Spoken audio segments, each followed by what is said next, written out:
नमस्कार, मी अश्विनी पुरी. DS news 24 मध्ये आपल्या सर्वांचं स्वागत. बघणार आहोत बातमीचा सविस्तर आढावा. आमच्या DS न्यूज 24 चॅनलला लाईक करा, शेअर करा, सबस्क्राइब करा आणि बेल आयकॉन प्रेस करायला विसरू नका. भक्ती कशी आणि किती असावी? जर मनापासून भक्ती केली तर आपलं पाऊल आपोआप त्याच दिशेने मार्गस्थ होतं. मग तो व्यक्ती कुणीही असो. असंच एक भक्तीत वाहून घेतलेल्या दोन दिव्यांग बांधवांच्या रूपानं बघायला मिळालंय. अक्षरशः पायाने दिव्यांग असून स्वतःकडे न बघता दोन दिव्यांग संगमनेर तालुक्यातील साकूर बिरेवाडी रोडलगत ब्रह्मलीन माणिकगिरी आणि बिरोबा महाराज फिरता अखंड हरिनाम सप्ताहामध्ये आलेले बघायला मिळाले. विशेषतः हे दिव्यांग बांधव सप्ताहाच्या ठिकाणीच मुक्काम करतात आणि भजनाचा आनंद घेत आहे. आम्ही याच दोन भक्तांचा शोध घेऊन त्यांच्याशी संवाद साधला. DS न्यूज 24च्या संपादिका अश्विनी पुरी यांनी या दोन भक्तांशी बातचीत केली. बघूया. ब्रह्मलीन माणिकगिरी महाराज आणि बिरोबा महाराज यांच्या आशीर्वादानं महंत मठाधिपती दत्तगिरी महाराज यांच्या मार्गदर्शनाखाली साकूर परिसरामध्ये फिरता नारळी सप्ताह सुरू आहे. गेल्या 6 दिवसांपासून अतिशय उत्साहात नयनरम्य वातावरणामध्ये या सप्ताहाचं आयोजन करण्यात आलेलं आहे. अगदी दूरदूरवरून या ठिकाणी या सप्ताहासाठी भाविक आपली हजेरी लावत असतात. कीर्तनाचा महाप्रसादाचा आनंद घेत असतात. त्यातच एक कुंभारवाडी या गावातून आलेले एक दिव्यांग बंधू देखील आलेले आहेत. अगदी पहिल्या 6 वर्षापासून ते प्रत्येक सप्ताहामध्ये उपस्थित असतात आणि ज्ञानेश्वर महाराज यांचा पारायण सोहळ्यामध्ये ते सामील होत असतात. भीमराज नरवडे असं कुंभारवाडीच्या त्या दिव्यांग बंधूंचं नाव आहे. तर ते आपल्यासोबत आहेत. दादा, काय सांगाल? आपण एक दिव्यांग असून देखील एक सर्वसामान्य नागरिक सुद्धा इकडे कंटाळा करतात रोज तरी आपण रोज इथे असतात आणि रोज गेल्या 6 वर्षापासून आपण सप्ताहामध्ये येत असतात आणि ज्ञानेश्वरी पारायण करता. भक्तिभाव आहे म्हणून येतो आणि हो, प्रत्येकाच्या मनात आहे तो.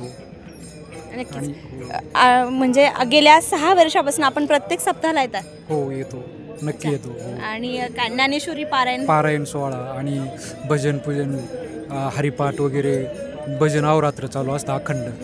त्यात पण मात्र आपण पूर्ण परिसरामध्ये असता किंवा पूर्ण सप्ताहामध्ये आपण असतात. आपण एक म्हणजे दिव्यांग असून आपल्याला काय अडचणी येतात का? अडचणी येतात, पण काय भक्ती पुढं काय एवढं काय मदत करतात. हो, मदत करतात. सर्वांची मदत लाभते. त्या मदतीने होऊन जातो सप्ताह पूर्णपणे. हो, येते ना, ऐकायला येते ना त्यांना. माणिकगिरी महाराजांचे अतिशय खूप काळापासूनचे ते भक्त आहेत. गेल्या 6 वर्षांपासून ते प्रत्येक सप्त्यामध्ये उपस्थित असतात आणि ज्ञानेश्वरी पारायण सोहळ्यामध्ये देखील ते हिरिरीने सहभाग घेतात. सर्वसामान्य नागरिक देखील रोजच काय सप्त्याला जायचं असं म्हणून कंटाळा करतात. मात्र हे दिव्यांग बंधू खरोखर एक समाजासाठी आदर्शवत असं उदाहरण आहे. कारण सर्वसामान्यांनी तरुणांनी यांचा नक्कीच आदर्श घेतला पाहिजे. असं खरोखर एक आदर्शवत उदाहरण या बंधूंकडे पाहिलं की आपल्याला जाणवतं. तसेच या सप्ताहामध्ये थेट राहुरीवरून आणखी एक दिव्यांग बांधव आलेले आहेत. ते तब्बल 50 ते 60 किलोमीटरचा प्रवास या सायकलवर करून आलेले आहेत. आपण पाहू शकता, ते दिव्यांग असून देखील त्यांनी कुठलीही पर्वा न करता खरोखर भक्ती असावी तर अशी असं हे उदाहरण आहे. आणि ते तब्बल 50 ते 60 किलोमीटरचा प्रवास करून या सप्ताह सोहळ्यासाठी गेल्या 6 दिवसांपासून ते या ठिकाणी उपस्थित आहेत. या ठिकाणीच ते आपला मुक्काम करताय. म्हणजे सप्ताह 5 तारखेला सप्ताहाला सुरुवात झाली आणि 5 तारखेपासून ते घरून 5 तारखेला सकाळी 9 वाजता निघाले आणि या ठिकाणी ते दुपारी 3 ते 4 वाजेच्या दरम्यान ते या ठिकाणी त्यांनी पोहोचले. असा 50 ते 60 किलोमीटरचा प्रवास करून आपण या ठिकाणी आलात.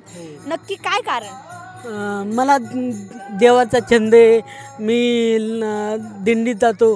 पंढरपूर, आळंदी, देऊ, त्र्यंबकेश्वर.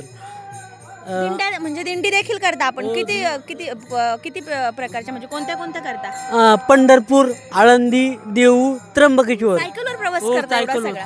सायकलवर करतो. हो, सायकलवर करतो. आणि काय काय म्हणजे नक्की आता तुम्ही सप्ताहाला आलात या ठिकाणी काय काय अडचणी येतात का? काही सामोरं काय अडचणींना सामोरं जावं लागतं का? मला काहीच अडचण येत नाही, मी अडचण दूर करतो. मला कुठल्याच प्रकारची अडचणी येत नाही आणि येऊ शकणार नाही. देवाची माझ्यावर श्रद्धा आहे. तुमचं हे या सप्ताहाचं पहिलंच वर्ष आहे का? हो, सप्त्याचं पहिलंच वर्ष आहे. म्हणजे तुम्ही म्हणजे आता पहिलंच वर्ष आहे, नक्की या सप्ताहाची तुम्हाला कशा प्रकारे कळलं की इथे सप्ताह आहे, किंवा मग या सप्ताहासाठी कशा आलात या ठिकाणी? या सप्ताहाचे महाराज दत्तगिरी महाराज, हो दत्तगिरी महाराज यांच्या संग मी त्र्यंबकला जातो. त्यांचा आमचा फोन, दिंडी सोहळ्यात. हो त्र्यंबकला त्यांच्या दिंडी जातो, पायी दिंडी सोहळ्यात. त्यांचा फोन नंबर माझ्याकडे आहे. मी फोनवर त्यांच्याशी बोलतो, त्यांच्याशी कॉन्टॅक्ट करतो. मग ते मला सांगतात हो सप्त्याला या म्हणून. अच्छा, मात्र आपण दिव्यांग आहात, घरच्यांना देखील काळजी लागून राहिलेली असते. घरचे तुम्हाला काही म्हणजे अडवत नाही का, किंवा मग काही बोलत नाहीत का? मी फोन करतो त्यांना माहिती याला छंद आहे दिंडीत जायचा, देवाचा याला छंद आहे. ते मला काही बोलत नाही, उलट ते मला पैसे देतात खर्चायला. अच्छा, प्रोत्साहन देत आहे, घरचे देखील प्रोत्साहन देत आहे. नक्कीच. आणि आता इथून पुढे आता कुठला म्हणजे आता तुम्ही कायम सप्ताहाला येणार आहात? हो, दरवर्षी येणार सप्त्याला. आता इथून पुढं कसं वाटलं? या पहिला सप्ताह आहे तुमचा आणि इथलं सगळं नियोजन बघून कसं वाटलं? कसं आहे इथलं नियोजन? लय भारी, चांगलं नियोजन आहे. जेवणाची सोय होती, नाश्त्याची सोय होती. मी पारायणाला बसतो. ज्ञानेश्वरी पारायण सोहळा पण करताय आपण? ज्ञानेश्वरी पारायणाला बसतो, काकडा भजनला बसतो, कीर्तन पण ऐकतो. नक्कीच कीर्तन करतात, ज्ञानेश्वरी पारायण सोहळ्याला देखील बसतात, सकाळी पहाटे काकड्याला देखील उपस्थित असतात आपण.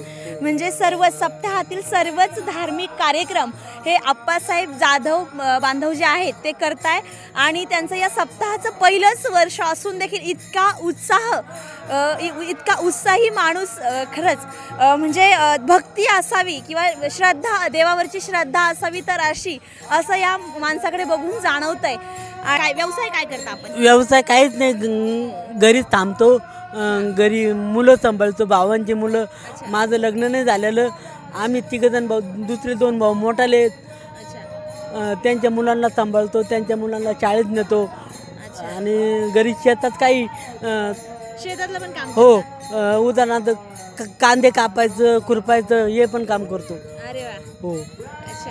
आणि मग दिंडी वगैरे असेल तर मग आपण प्रत्येक दिंडीला हो, जातात? प्रत्येक दिंडीच्या काळात मला फोन करतात, मी जातो दिंडीत. अच्छा, म्हणजे पूर्ण पायी दिंडी सोहळ्यात तुम्ही असतातच? हो, प्रत्येक पायी दिंडी चालतो. पंढरपूर. काही अडचणी येतात का? काहीच बिलकुल अडचण येत नाही. देव माझ्यावर लक्ष देतो, देव मला अडचण येऊ देत नाही. नाही, पण इतक्या सायकलवरती इतका मोठा प्रवास करणं म्हणजे सोपी गोष्ट नाहीये. देवाची माझ्यावर श्रद्धा आहे, माझी पण देवावर श्रद्धा आहे, त्यामुळे देव मला कुठल्याही प्रकारची अडचण येऊ देत नाही. हो, नक्कीच. खरोखर देवाची श्रद्धा आहे, त्यामुळे देव कुठल्याही प्रकारची अडचण त्यांना येऊन देत नाही असं त्यांचं म्हणणं आहे. आणि गेल्या 6 दिवसांपासून ते या ठिकाणी मुक्कामास आहेत. गेल्या 6 दिवसांपासून ते अखंड हरिनाम सप्ताहामध्ये प्रत्येक धार्मिक कार्यक्रमाला ते या ठिकाणी उपस्थित असतात. सकाळची काकडा आरती किंवा काकडा भजन असो, किंवा संध्याकाळचं कीर्तन असो, हरिपाठ असो, किंवा प्रवचन असो, किंवा एवढं सगळं करून देखील ते ज्ञानेश्वर पारायण सोहळ्यास देखील बसलेले आहेत. तो सोहळा देखील ते अगदी चांगल्या पद्धतीने करताय. खरोखर भक्ती असावी तर अशी हे या 2 मगाशी आपण बघितलेले कुंभारवाडीचे बांधव आणि ह्या बांधवांकडे बघून खरोखरच खूप छान वाटतंय. आणि भक्ती असावी तर असं याचं मूर्तिमंत उदाहरण एक सर्वसामान्य नागरिकांसाठी किंवा एक युवकांसाठी एक आदर्शवर्त उदाहरण असं यांच्याकडे बघून जाणवतंय. DS न्यूज 24 साठी अश्विनी पुरी, साकूर. अशाच नवनवीन घडामोडी पाहण्यासाठी पाहत रहा DS न्यूज 24. तोपर्यंत मी अश्विनी आपली रजा घेते. नमस्कार.